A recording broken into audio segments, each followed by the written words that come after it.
आता एक महत्त्वाची बातमी बीडमधून आहे। महादेव मुंडे खून प्रकरणामध्ये तात्काळ एसआयटी स्थापन करावी अशी मागणी महादेव मुंडे यांच्या पत्नी ज्ञानेश्वरी मुंडे यांनी केली आहे। ज्यांनी फोन केलेले आहे त्यांचे सीडीआर काढून आरोपींना अटक करावी असंही त्यांनी म्हटलंय। आजपासून अधिवेशन असल्यामुळे आम्ही उपोषणाचा निर्णय घेतलेला आहे। आम्ही 1.5 वर्षांपासून न्यायासाठी झटत आहोत।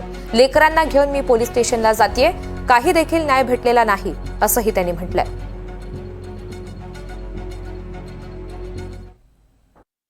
मला एसआयटी सीआयडी तात्काळ दाखल करून ज्यांनी फोन केले त्यांचे सीडीआर काढून तात्काळ माझ्या नवऱ्याच्या आरोपीला अटक करावी, एवढीच मागणी आहे माझी। आज तर पाहिलं अधिवेशनाला सुरुवात होतीये, अधिवेशनामध्ये मुख्यमंत्री काय म्हणतात?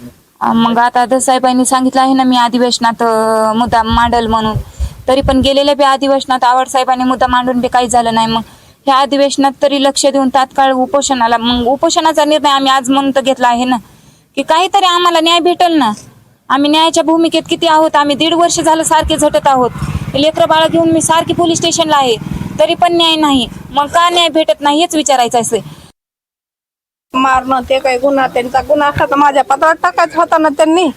माझा काय गुन्हा होता ते मी त्यांचा भरून दिला असता।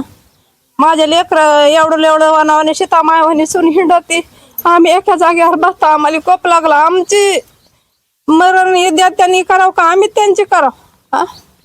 किती उलटा झाला आम्हाला। त्याची सरी सेवा आम्हाला करावी, त्याच्या हाताने आमची सेवा घडावं का आम्ही त्यांची करावं? झालंय का नाही? उलट केलं का नाही त्यांनी?